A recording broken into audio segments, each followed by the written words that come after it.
Hello प्यारे बच्चों, कैसे हैं आप लोग। आज हम पढ़ेंगे बाल राम कथा का अंतिम अध्याय, राम का अभिषेक। बच्चों, इससे पहले हमने जो चैप्टर पढ़ा था वो था लंका विजय।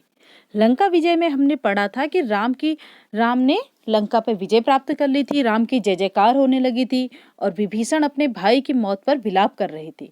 राम ने उन्हें समझाया कि रावण महान योद्धा थे, क्योंकि रावण जो थे महान योद्धा थे। भले ही वो राम से हार गए थे, लेकिन वो बहुत बड़े योद्धा थे। मृत्यु सत्य है, इसे स्वीकार करो। राम ने सुग्रीव को गले लगा लिया। राम की अंत्येष्टि के बाद विभीषण का राजतिलक हो गया और इधर हनुमान ने अशोक वाटिका में लंका विजय का संदेश सीता को दे दिया और माता सीता लंका विजय का समाचार सुनकर बहुत प्रसन्न हुई। सुग्रीव, जामवंत, नल, नील सभी सीता को देखने के लिए उत्सुक हो रहे थे। सीता 1 वर्ष बाद राम से मिली थी। तो बच्चों, आज हम पढ़ेंगे राम का राज्याभिषेक। चलिए पाठ का प्रारंभ करते हैं। लंका विजय के बाद विभीषण चाहते थे कि राम कुछ दिन लंका में ही रहकर विश्राम कर लें। राम वनवास के कारण लंका नगरी में नहीं गए थे। विभीषण चाहते थे कि राम लंका में ही रुक जाएं, नई लंका में, उनकी लंका में। उन्होंने अपनी इच्छा राम को बताई। उसका कारण भी, मैं सोचता हूँ कि आप कुछ दिन यहाँ विश्राम कर लें, युद्ध की थकान उतर जाएगी। वैसे इसमें स्वार्थ भी है मेरा। आपका सानिध्य और रीति नीति सीखने का अवसर मिलेगा। आपने यह नगरी देखी भी नहीं है, ऐसा विभीषण राम से कहते हैं। राम ने लंका नगरी में कदम नहीं रखा था। सीता से मिलने हनुमान ही गए थे 2 बार। अंगद गए, लक्ष्मण भी हो आए। विभीषण के राजतिलक के समय राम उस नगरी से दूर ही रहे। यह संभव नहीं है मित्र, राम ने कहा। वनवास के 14 वर्ष पूरे हो गए हैं। मैं तत्काल अयोध्या लौटना चाहता हूँ। भरत मेरी प्रतीक्षा कर रहे होंगे। जाने में विलंब हुआ तो वे प्राण त्याग देंगे। तो उन्होंने क्या कहा बच्चों, कि वो प्राण त्याग देंगे। उन्होंने प्रतिज्ञा की है कि मैं उनकी प्रतिज्ञा से बंधा हुआ हूं। विभीषण राम से अलग नहीं होना चाहते थे। उनका अनुरोध राम ने स्वीकार कर लिया, पर वे निराश नहीं थे। इस बार उन्होंने एक नया प्रस्ताव रखा। मेरी इच्छा है कि मैं आपके राज्याभिषेक में उपस्थित रहूं। मुझे अपने साथ चलने की अनुमति दे दे। ऐसा विभीषण ने राम से कहा कि भले ही आप यहाँ ना रहें, लेकिन आप मुझे ये आज्ञा दीजिए कि मैं आपके इस राज्याभिषेक में वहां अयोध्या में उपस्थित रहूं। राम ने उनका आग्रह स्वीकार कर लिया। बोले, आप मेरे लिए यात्रा की व्यवस्था कर दें। राम ने विभीषण की विनती मान ली तो सुग्रीव व हनुमान आगे आए। राम ने उन्हें भी अयोध्या आमंत्रित किया। विभीषण का पुष्पक विमान उन्हें ले जाने के लिए तैयार था। विमान के उड़ान भरने तक वानर सेना वहीं रही। विमान जाने के बाद वे कूदते फांदते किष्किंधा की ओर चल पड़े। विभीषण ने अपने कोषागार से उन्हें रत्नाभूषण दिए थे। उनकी वर्षा भी की थी उसी विमान से। वानरों के लिए यह मनोरंजन था। जिसे जो मिला वह लूटा, जिसे जो आभूषण मिले वह उन्होंने लूट लिए। विमान लंका से चला। उड़ान भरने के बाद उसने उत्तर दिशा पकड़ी, जिधर अयोध्या नगरी थी। राम सीता के साथ बैठे थे। मार्ग में पड़ने वाले प्रमुख स्थान बताते जा रहे थे। रावण सीता का हरण कर उसी मार्ग से लाया था, पंचवटी से। उस समय सीता वे स्थान ठीक से नहीं देख पाई थी, क्योंकि स्थानों के नाम उन्हें ज्ञात भी नहीं थे, क्योंकि वो उस समय बहुत परेशान थी। पहले रणभूमि पड़ी, फिर वह पुल जिसे नल और नील ने बनाया था, सेतु बंद कहा जाता है जिसे। किष्किंधा रास्ते में था। वानरराज सुग्रीव की राजधानी थी। सीता के आग्रह पर विमान किष्किंधा में उतरा। क्यों उतरा? क्योंकि सुग्रीव की रानियों तारा और रूपा को लेने के लिए। आगे ऋषिमुख पर्वत पड़ा और उसके बाद पंपा सरोवर। उसकी सुंदरता अद्भुत थी। रास्ते में विमान को किष्किंधा पर क्यों रोका गया बच्चों? क्योंकि सुग्रीव की रानी जो थी तारा और रूपा, उनको लेने के लिए। राम ने सीता को एक पतली चमकती हुई रेखा दिखाई। सीते देखो, यह गोदावरी नदी है। अब क्योंकि विमान बहुत ऊंचाई में था, तो जो नदी थी वो एक पतली लाइन जैसी दिखाई दे रही थी, रेखा जैसी। ऊंचाई से इतनी छोटी दिख रही थी। इसी के तट पर पंचवटी है। देखो, हमारी पर्णकुटी अब भी बनी हुई है। सीता ने आंखें बंद कर ली। क्यों बंद कर ली? क्योंकि उन्हें वो दृश्य याद आ गया, जैसे ही पंचवटी को पुनः देखने से डर रही हो। उन्हें पूरा घटनाक्रम याद आ गया कि रावण ने किस प्रकार उसका हरण किया था, सीता माता का। गंगा यमुना के संगम पर ऋषि भरद्वाज का आश्रम था। विमान वहां उतरा। सबने रात वहीं बिताई। ऋषि का आग्रह था, राम उसे टाल नहीं सके। वहीं से उन्होंने हनुमान को अयोध्या भेजा, भरत को उनके आगमन की पूर्व सूचना देने के लिए। राम सीधे अयोध्या नहीं जाना चाहते थे। राम जो थे वो सीधे अयोध्या नहीं जाना चाहते थे बच्चों। क्यों? उनके मन में एक प्रश्न था, एक संशय था, एक दुविधा थी कि 14 वर्ष की अवधि कम नहीं होती है। कहीं इस अवधि में भरत को सत्ता का मोह तो नहीं हो गया? कहीं 14 वर्ष में भरत को ये तो नहीं लगने लगा कि अयोध्या का राजा मुझे ही होना चाहिए? तो उन्होंने इसके लिए हनुमान को पहले वहां भेजा। हनुमान को अयोध्या भेजते हुए उन्होंने एक प्रश्न रखा था। कहा, हे वानर शिरोमणि, आप भरत को मेरे आने की सूचना दीजिएगा। ध्यान से देखिएगा कि यह समाचार सुनकर उनके चेहरे पर कैसे भाव आते हैं। यदि भरत को इस सूचना से प्रसन्नता नहीं हुई तो मैं अयोध्या नहीं जाऊंगा।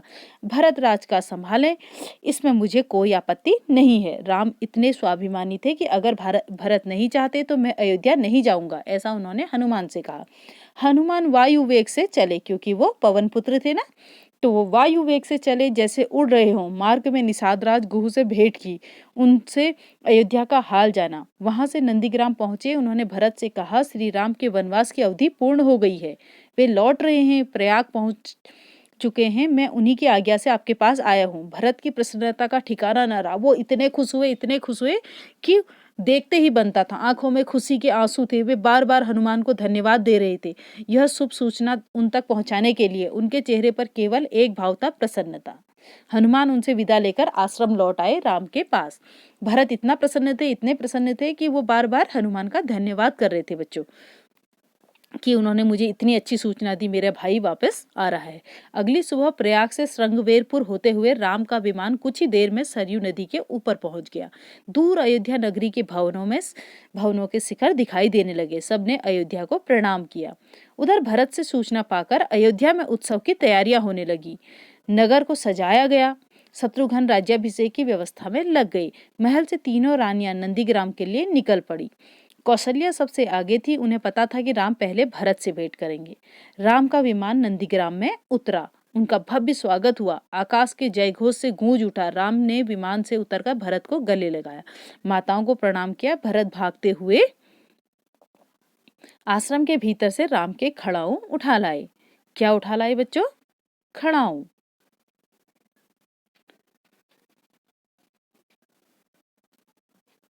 ये खड़ाऊ जिनको पैरों में पहना जाता है, जिसे सिंहासन पर रखकर उन्होंने 14 वर्ष तक राजकाज चलाया था। झुककर अपने हाथों से राम को पहनाई। मिलन का यह दृश्य अद्भुत था। सबके चेहरों पर प्रसन्नता थी। सबकी आंखें खुशी के आंसुओं से नम थी। राम लक्ष्मण ने नंदीग्राम में तपस्वी बाना उतार दिया।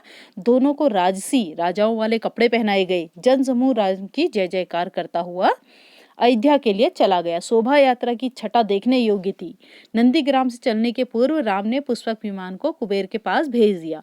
क्यों भेज दिया? क्योंकि रावण ने कुबेर से वो विमान हरण कर लिया था, चोरी से जबरदस्ती खींच लिया था, बलपूर्वक खींच लिया था। तो वो कुबेर का था विमान, तो पुष्पक विमान को कुबेर के पास भेज दिया गया, क्योंकि रावण ने उसे बलात् छीन लिया था, बलपूर्वक छीन लिया था। सजी धजी अयोध्या नगरी राम के दर्शन पर आह्लादित थी, प्रसन्न थी। नगरवासी प्रसन्न थे। उन्हें उनके राम वापस मिल गए थे। माताएं प्रसन्न थी, उनका पुत्र लौट आया था। मुनिगण खुश थे। राम ने उनकी शिक्षाओं का मान रखा, कभी विरत नहीं हुए, अर्थात उन्होंने अपने पिता के वचन को पूर्ण किया। भरत ने अयोध्या का राज्य राम को नंदीग्राम में ही लौटा दिया था। राजमहल पहुंचे तो मुनि वशिष्ठ ने कहा, कल सुबह राम का राज्याभिषेक होगा। इसकी तैयारी शत्रुघ्न ने पहले ही कर दी थी। पूरा नगर सजाया गया था, दीपों से जगमगा रहा था, फूलों से सुवासित था, वाद्य यंत्रों से झंकृत था। पूरे 14 वर्ष बाद, जो अब बच्चों आने वाला त्योहार है हमारा दीपावली, वो इसी खुशी में मनाया जाता है। राम उस दिन 14 वर्ष बाद घर लौटे थे, अयोध्या लौटे थे। अगले दिन मुनि वशिष्ठ ने राम का राज्य तिलक किया। राम और सीता सोने के रत्न जड़ित सिंहासन पर बैठ गए। लक्ष्मण, भरत और शत्रुघ्न उनके पास खड़े थे। हनुमान नीचे बैठ गए। माताओं ने आरती उतारी, मंगलाचार हुआ, शुभ गीत गाए गए। राम ने सीता को एक बहुमूल्य हार दिया, प्रजाजनों को उपहार दिए, अनेक वस्तुएं प्रदान की। सीता ने अपने गले का हार उतारा। वे दुविधा में थी कि किसे दें। दुविधा राम ने उनकी दूर कर दी। जिस पर तुम सर्वाधिक प्रसन्न हो उसे दे दो। सीता ने वह हार हनुमान को भेंट कर दिया, भक्ति और पराक्रम के लिए, क्योंकि उन्होंने ऐसी भक्ति की थी और ऐसा पराक्रम दिखाया था। हमेशा सीता की उन्होंने सहायता की थी और राम की भी। कुछ दिनों में सारे अतिथि एक एक कर चले गए। विभीषण लंका लौटे। सुग्रीव ने किष्किंधा की ओर प्रयाण किया, क्योंकि वह किष्किंधा के राजा थे, विभीषण लंका के राजा थे, तो दोनों अपनी अपनी नगरी को लौट गए। ऋषि मुनि अपने आश्रम को चले गए। हनुमान कहीं नहीं गए, राम दरबार में ही रहे, क्योंकि हनुमान राम की सेवा करना चाहते थे। बच्चों, राम ने लंबे समय तक अयोध्या पर राज किया। उनके राज में किसी को कष्ट नहीं था, सब सुखी थे, भेदभाव नहीं था, कोई बीमार नहीं पड़ता था, खेत हरे भरे थे, पेड़ पौधों से लदे रहते थे। राम न्यायप्रिय थे, गुणों के सागर थे। उनका राज्य राम राज्य था। आज तक स्मृतियों में है, आज भी याद किया जाता है राम का राज्य, कि कितना अच्छा राज्य था। उस समय किसी को कोई भी कष्ट नहीं था। बच्चों, तो इसी के साथ बच्चों आपकी ये पुस्तक समाप्त होती है, बाल राम कथा। हम अगली वीडियो में फिर मिलेंगे, वसंत की वीडियो में या व्याकरण की वीडियो में। तब तक के लिए धन्यवाद। आपका दिन शुभ रहे।